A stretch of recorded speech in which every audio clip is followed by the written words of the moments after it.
Assalamualaikum warahmatullahi wabarakatuh. Alhamdulillah alladzi zayyana al-imana fi qulubina wa karraha ilaina al-kufra wal fusuqa wal isyan. Asyhadu an la ilaha illallah wahdahu la syarika lah wa asyhadu anna Muhammadan abduhu wa rasuluhu. Amma ba'd. Pemirsa yang dirahmati oleh Allah Subhanahu wa taala, pada seri kali ini kita akan melihat bagaimana Ramadan sebagai bulan perubahan. Bahwa sungguh hidup ini adalah gerak, sementara diem adalah kematian.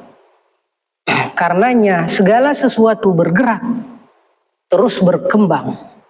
Ya, paling kecuali hanya Allah Subhanahu wa taala saja yang kemudian sebagai zat yang tidak mengenal kematian dan senantiasa hidup.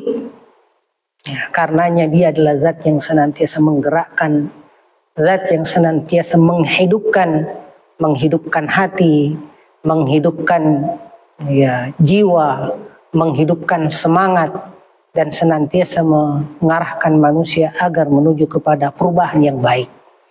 Oleh karena itu di dunia ini kita melihat bahwasanya perubahan kalau tidak diawali oleh yang namanya filsafat, maka perubahan itu adalah sains, ataupun perubahan itu adalah berasal dari agama. Ya, namun filsafat adalah perubahan karena rasio yang hanya mungkin dilakukan oleh orang-orang terbatas, orang-orang yang cerdas. Ya, sementara sains adalah kecerdasan lain yang lebih ke hal yang sifatnya empirik atau yang kita sebut sebagai sains dan teknologi. Sementara agama adalah pencetus daripada perubahan yang luar biasa karena ia berangkat dari Allah Subhanahu wa taala, sehingga perubahan yang dibawa adalah rasa syukur, perubahan yang dibawa adalah kesabaran, perubahan yang dibawa adalah rasa cinta kepada Allah Subhanahu wa taala. Dengan perubahan demikian, maka kebahagiaan akan utuh. Ya, walaupun kemudian sains juga merupakan landasan perubahan, tapi lebih banyak kepada kemudahan aspek materi, sekalipun dalamnya tidak begitu menentukan. Demikian pula filsafat terlalu rasional sehingga ada aspek jiwa dan ada aspek lain yang kemudian tidak dipenuhi berupa kesabaran, kesukuan dan rasa cinta kepada Allah Subhanahu wa taala.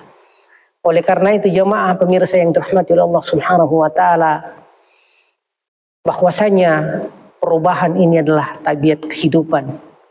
Kita lihat bagaimana matahari bergerak di porosnya sendiri. Wasyamsu tajri li mustaqarrin laha dzalika taqdirul azizil alim. Kita melihat lagi seluruh bintang juga bergerak di porosnya masing-masing. Ya, kullun fi falaki yasbahun, semuanya bergerak di orbitnya di langit sana. Ya, jemaah yang dirahmati Allah Subhanahu wa taala. Bahkan alam semesta ini terus mengembang secara konstan. Apabila dia diam maka akan terjadi kehancuran. Bahwasanya Allah Subhanahu wa taala yang menciptakan langit dan bumi, wa inna lamusi'un, dan kamilah yang senantiasa membuatnya bergerak dan mengembang secara konstan.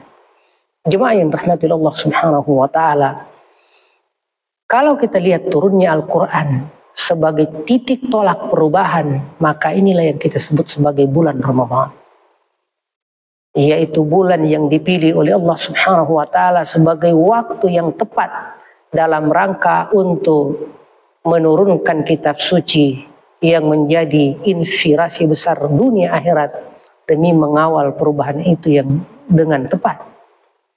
Makanya kita lihat bagaimana di awal Ramadan Rasulullah Sallallahu Alaihi Wasallam ketika sebelum jadi Nabi, dalam rentan usia 12 tahun sampai kemudian umur 37 tahun beliau aktif di bisnis internasional, menyambangi pasar-pasar Jazirah Arab sampai menguasai Jazirah Arab secara geografis, bahkan menguasai Jazirah Arab secara politik, sehingga beliau mengetahui siapa-siapa yang berkuasa di sekitarnya, bahkan mengetahui posisi-posisi dan tempat-tempat yang ada. Lalu kemudian kita lihat pula bagaimana kemudian beliau di umur 37, 38, 39 hingga 40 karena sudah mapan secara materi tapi terus jiwanya memberontak mencari hakikat hidup, maka beliau kemudian mengambil perbekalan untuk senantiasa naik ke gunung dan dipilih Gua Hira sebagai tempat untuk hal tersebut. Lalu di umur 40 tahun kita lihat bagaimana kemudian Jibril datang menyapa untuk memberi jawaban pertama yang merupakan tonggak pertama perubahan luar biasa yang ada di alam ini.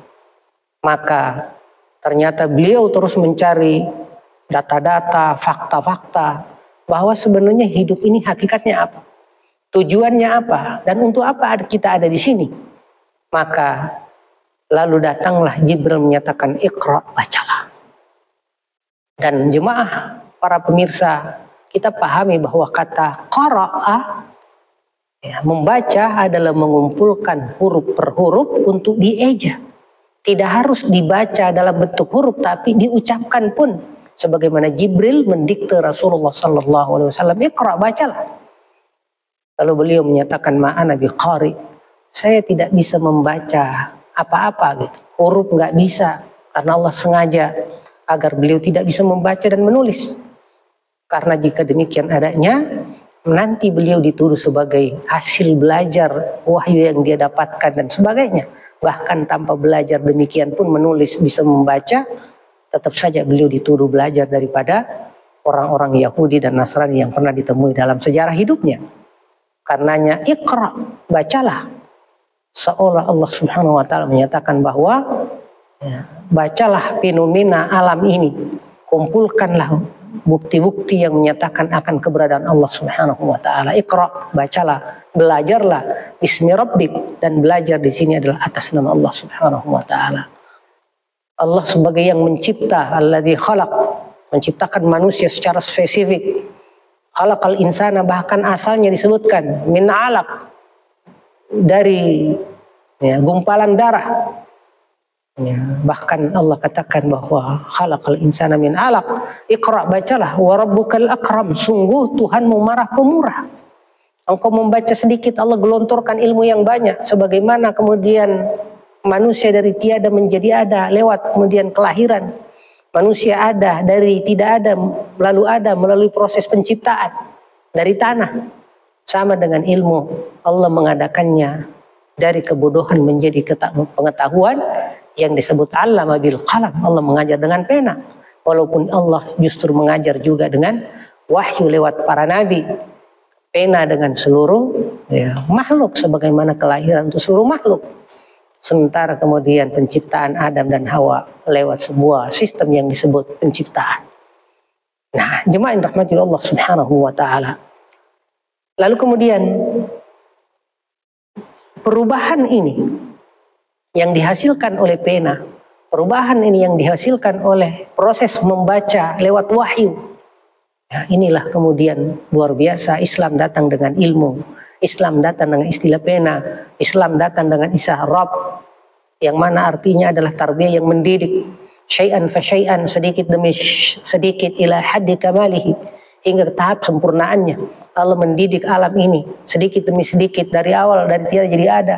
Lalu keberadaannya diarahkan kepada waktu kemudian expire-nya, akan berakhir dunia ini. Demikian pula Allah berikan seluruh hak-hak manusia, mendidik mereka agar sempurna secara jiwa dan fisik, ya, supaya terjadi terus perubahan di dalam dirinya. Lalu kemudian perubahan itulah yang disebut sebagai ruhiyah, yaitu semangat ketuhanan, ya. Disebut haya kehidupan gitu, yang sesungguhnya dengan iman. Walaupun tidak cukup dengan itu, ada lagi namanya cahaya, supaya semangat itu disertai dengan terangnya jalan untuk menuju kepada kebenaran, yaitu Allah Subhanahu wa ta'ala. Semoga Ramadan kali ini dan Ramadan sebelumnya terus menggerakkan kita untuk senantiasa berubah menuju ke yang lebih baik, tentunya dengan senantiasa bermodal ruhiyah, belajar iman yang merupakan inti kehidupan, dan kemudian juga terus belajar tentang Islam ini yang merupakan cahaya yang menerangi semangat kita menuju kebenaran, menuju Allah Subhanahu wa ta'ala. Hadani Allah wa iyyakum ajma'in. Assalamualaikum warahmatullahi wabarakatuh.